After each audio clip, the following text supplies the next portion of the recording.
लोकसभा में कार्रवाई चल रही है, सीधा रुख कर रहे हैं जी। माननीय अध्यक्ष जी, सबसे पहले तो मैं देश के प्रधानमंत्री माननीय श्री नरेंद्र मोदी जी और उनके मंत्रिमंडल को बधाई और धन्यवाद दूंगा कि उन्होंने देश में एम्स जैसी संस्थाओं को बहुत बड़े पैमाने पर विस्तारित करके देश के करोड़ों लोगों को स्वास्थ्य सुविधाओं का लाभ दिया है। मैं धन्यवाद इसलिए भी दूंगा कि स्वास्थ्य सुविधाओं के विस्तार में मेडिकल कॉलेज की बड़ी श्रृंखलाएं प्रारंभ की, उसमें मेरे संसदीय क्षेत्र के 3 जिला मुख्यालयों पर 3 मेडिकल कॉलेज प्राप्त हुए हैं। इसके लिए भी बहुत बहुत धन्यवाद इसलिए भी दूंगा कि बजट के अंदर 174 नर्सिंग कॉलेज प्रारंभ किए की घोषणा की है, उसमें भी मेरे संसदीय क्षेत्र को लाभ होगा। मैं माननीय मंत्री I lay on the table of the House the papers mentioned against her name as serial number 2 संसदीय क्षेत्र के मेडिकल कॉलेजों का एक समूह बनाकर और बीमारियों के स्पेशलाइजेशंस को करते हुए क्या मिनी एम्स को लाने का राज्यों के साथ कोई समझौता करके प्रस्तावित करेंगे क्या? ऑनरेबल स्पीकर सर, जैसे माननीय सदस्य ने कहा कि उनके क्षेत्र में एम्स जैसी सुविधा, जो कि आदरणीय प्रधानमंत्री जी के नेतृत्व में एम्स का विजन ही बना रहा कि लोगों को अच्छी ट्रीटमेंट मिले, टर्शरी केयर मिले, रिसर्च पे काम हो और उन्हें उसके साथ ही बच्चों को अच्छी शिक्षा मिले। मैं धन्यवाद देती हूँ आदरणीय प्रधानमंत्री जी के विजन को कि जहां हमारा एक एम्स था, अभी 22 एम्स बनने जा रहे हैं, जिसमें से 6 फंक्शनल है और जिसमें मध्य प्रदेश में जो है वो भोपाल में एम्स जो फंक्शनल है। माननीय सदस्य ने जैसे कहा है कि उन्हें एम्स जैसी सुविधा चाहिए, तो जरूर उस तौर पे केंद्र सरकार काम कर रही है और जिसमें आज भोपाल में हमारे 4 सुपर स्पेशलिटी हॉस्पिटल के लिए बजट भी दिया गया है। उसके अलावा 14 नए मेडिकल कॉलेज को भी बजट दिया गया है, जो कि अच्छे पैमाने पर सुविधा देंगे। मैं आदरणीय सदस्य को ये कहना चाहती हूँ कि सरकार की मंशा ये है कि गांव-गांव तक अच्छी सुविधा पहुँचे, जिस दिशा में आज हमारी सरकार काम कर रही है। महोदय, मैं आपसे ये जानना चाहता हूं कि मेरे संसदीय क्षेत्र में जो मेडिकल कॉलेज प्रारंभ होकर निर्माण के लिए और तैयार हैं, एक मेडिकल कॉलेज में एजुकेशन की सुविधाएं प्रारंभ हो गई रतलाम में, मंदसौर और नीमच 2 मेडिकल कॉलेज में आप क्या इसी सत्र से शैक्षणिक सुविधाएं प्रारंभ करेंगे क्या? सदस्य ने, आदरणीय अध्यक्ष महोदय, जो सदस्य ने चिंता जताई है कि जैसे ही काम आगे बढ़ता है वैसे ही हम इंस्पेक्शन करके एजुकेशन देते हैं। धन्यवाद। माननीय सदस्यगण, प्रश्नकाल बहुत महत्वपूर्ण समय होता है और प्रश्नकाल के अंदर आज देश के चिकित्सा के संबंध में G20 के विषय में, रक्षा के संबंध में महत्वपूर्ण सवाल है और आपको पर्याप्त समय, पर्याप्त अवसर मिलता है। प्रश्नकाल समय पे सरकार की जवाब देते कर सकते हैं। मेरा आपसे आग्रह है कि आप अपनी अपनी सीट पर जाएं, प्रश्नकाल को चलने दें।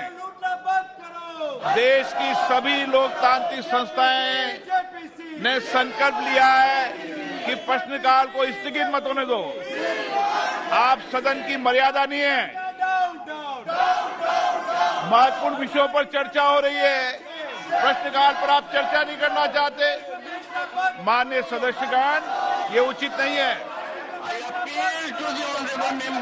माननीय सदस्यगण, माननीय महामहिम राष्ट्रपति जी का पहला अभिभाषण पर धन्यवाद प्रस्ताव है। देश के अंदर पहले जनजाति समुदाय से महिला राष्ट्रपति बनी है, जिन्होंने केंद्रीय कक्ष में अपनी बात को रखी है। हम उनको धन्यवाद देना चाहते हैं। Take your seat. Honorable members, one of the honorable members, Sri Tiruchi Siva, he has raised a point, and the point is, dear Honorable Chairman, Vanakkam, thank you, sir. The notice filed by me under Rule 267. के अंदर दिखाना चाहते जनता को। आप राष्ट्रपति अभिभाषण पर चर्चा करो, बजट पर चर्चा करो, महत्वपूर्ण विषयों पर चर्चा करो। मैं सदन में आपको पर्याप्त समय, पर्याप्त अवसर दूंगा। आप जिन विषयों पर चर्चा करना चाहते हैं उनका नोटिस दें। नारेबाजी करना सदन की And the ruling from the chair on 8th December and thereafter. If there is still any doubt, kindly spare time to see me in my chamber during lunch recess. You will be feasted with the food of your choice.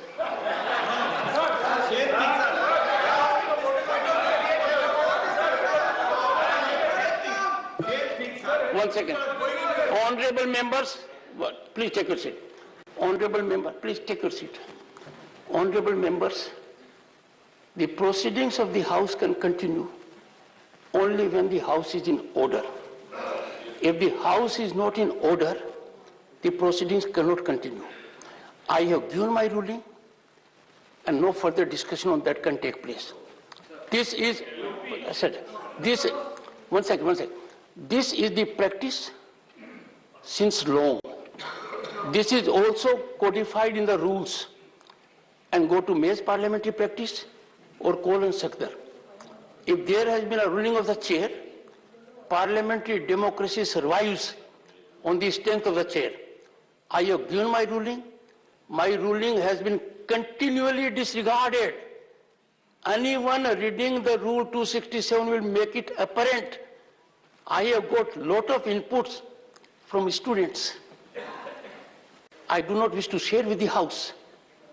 They say, how is it that every day you are saying the same thing and there is continual disregard? What I am asking for, one second. The House stands adjourned to meet at 2:30 p.m. on 2/23. तो संसद के दोनों सदनों की कार्रवाई को 2 बजे तक के लिए स्थगित कर दिया गया है। जैसा कि माना जा रहा था, विपक्ष का हंगामा अडानी को लेकर, और यही वजह है कि जोरदार हंगामे के बीच कार्रवाई को स्थगित करना पड़ा। लोकसभा राज्यसभा दोनों की कार्रवाई 2 बजे तक के लिए स्थगित है। राज्यसभा की हालांकि 2:30 बजे तक के लिए स्थगित कर दी गई है, लोकसभा की 2 बजे तक। बिल्कुल, तो ज्यादा जानकारी के लिए हमारे साथ हमारे सहयोगी हिमांशु मिश्रा जुड़ चुके हैं। हिमांशु, आपसे जानना चाहेंगे, क्योंकि ये अपने आप में सबसे ज्यादा अभी चर्चित विषय अडानी को लेकर हंगामा, दोनों ही सदनों में नारेबाजी जमकर 2 बजे तक लोकसभा की कार्रवाई और राज्यसभा की कार्रवाई 2:30 बजे तक के लिए स्थगित। हिमांशु, दोनों ही सदनों में जो है वो हंगामा चल रहा है और चेयर की तरफ से कहा गया कि देखिए, आपको जो भी मुद्दा उठाना है उसके लिए आप जो है एक रिक्वेस्ट भेजिए, चेयर के पास आके आप लिखित में दे सकते हैं। जो इश्यूज आपको उठाने हैं वो रूल के तहत उठाइए, आप हंगामा मत कीजिए, क्योंकि राष्ट्रपति के अभिभाषण पर जो है धन्यवाद प्रस्ताव को पारित कर रहा है, उस पर चर्चा होनी है, आप उसमें भाग लीजिए। लेकिन विपक्षी पार्टियां इस बात को लेकर अड़ी हुई हैं कि अडानी को लेकर जिस तरीके से शेयर मार्केट में उनके शेयर्स गिरे हैं और जो रिपोर्ट आई है उसको लेकर एक जेपीसी यानी कि ज्वाइंट पार्लियामेंट्री कमेटी बनाई जाए, जिसमें दोनों ही सदनों के सदस्य होते हैं, सभी पार्टियों के सदस्यों की नुमाइंदगी जो हिमांशु, ये जेपीसी की मांग क्यों नहीं मांगी जा रही है? क्योंकि अगर जेपीसी बना दी जाएगी तो फिर एक सुचारू रूप से उस पर चर्चा हो सकेगी। ज्वाइंट पार्लियामेंट कमेटी की मांग विपक्ष कर रहा है, और अगर सब कुछ ठीक ही है तो उसके जरिए सब पूरी स्थिति स्पष्ट हो सकती है। क्या आज भी धरने का प्लान है विपक्ष का? देखिए, बिल्कुल विपक्ष इसी तरीके से जो है अपनी बात को उठाता रहेगा, लेकिन अभी तक सरकार इस बात को लेकर ये है कि ज्वाइंट पार्लियामेंट्री कमेटी को लेकर वो सहमत नहीं है। उनका ये कहना है, अगर आपकी कोई मांग है, आप किसी विषय पर चर्चा चाहते हैं, तो आप सदन के अंदर एडजर्नमेंट मोशन लेके आइए या क्वेश्चन आवर सस्पेंशन का जो है नोटिस दीजिए, आप प्रोसेस के तहत आइए।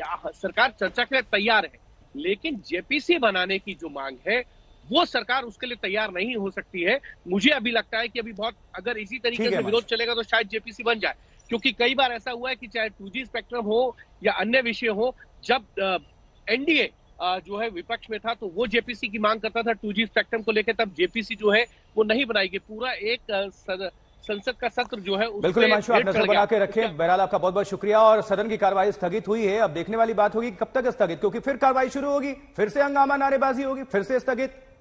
इस बीच विपक्षी नेता मांग क्या कुछ कह रहे हैं, क्या कुछ उनकी प्रतिक्रिया है, आपको हम सुनवाते हैं क्या कह रहे हैं वो। सदन के अंदर एमपीस को इतना क्यों समझाने की जरूरत होती है पता नहीं। शायद सत्तापक्ष की एमपीस को भी काफी सारे सवाल है, क्योंकि उन लोगों भी आम लोगों के सामने जाते हैं। आम लोग बीजेपी पार्टी की जो नुमाइंदे होते हैं उनको भी पूछताछ करते हैं कि भाई नौकरी किधर है। किसान पूछते हैं कि हमारा एमएसपी किधर है, कोई पूछता है हमारा रोजगार किधर है। तरह तरह की डिजिटल बात करते करते थक गए हम लोग। देखिए, हम टॉक आउट नहीं चाहते, हम इसका कोई ना कोई निवारण चाहते हैं। सवाल किसी व्यक्ति विशेष का नहीं है। सवाल जो नियंत्रण की संस्थाएं हैं, जो मार्केट्स को नियंत्रित करती हैं, उनकी विश्वसनीयता का है। ये दुर्भाग्यपूर्ण बात है कि एक कंपनी जिसको कोई भारत में जानता भी नहीं है, वो एक रिपोर्ट जारी करती है और $100 बिलियन का नुकसान हो जाता है। तो क्या जो हमारी नियंत्रण वाली संस्थाएं हैं, सेबी है, आरबीआई है, उससे कहीं पे चूक हुई है?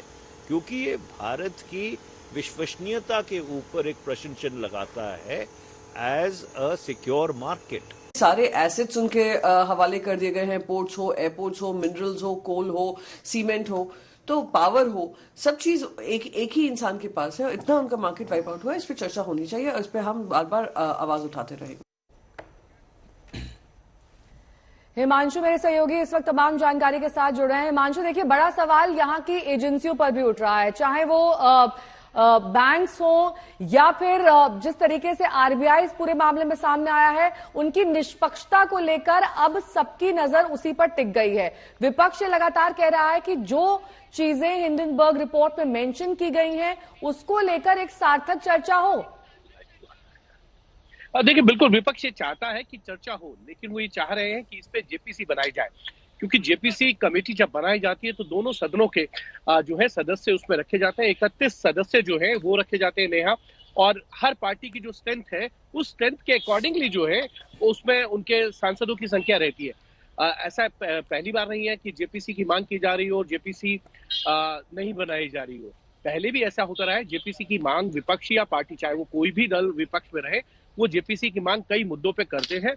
कई बार जेपीसी बनाई जाती है, कई बार नहीं बनाई जाती है, या कोई और इन्वेस्टिगेशन जो चल रही होती है या मामला कोर्ट में होता है, ये कहा के टाला जाता है कि ये मामला जो है सब जुडिस है या इसकी जो है वो दूसरी जांच जो है वो चल रही है। तो ऐसे में अब देखना ये है कि जेपीसी के लिए क्या सरकार तैयार होती है, क्योंकि राष्ट्रपति का अभिभाषण जो है वो बहुत इंपॉर्टेंट है, उस पर चर्चा होनी चाहिए, उस पर धन्यवाद प्रस्ताव जो है वो पारित होना चाहिए। और प्रस्ताव आज राष्ट्रपति के अभिभाषण पर पारित होना है, इस पर भी सबकी निगाहें टिकी हुई है।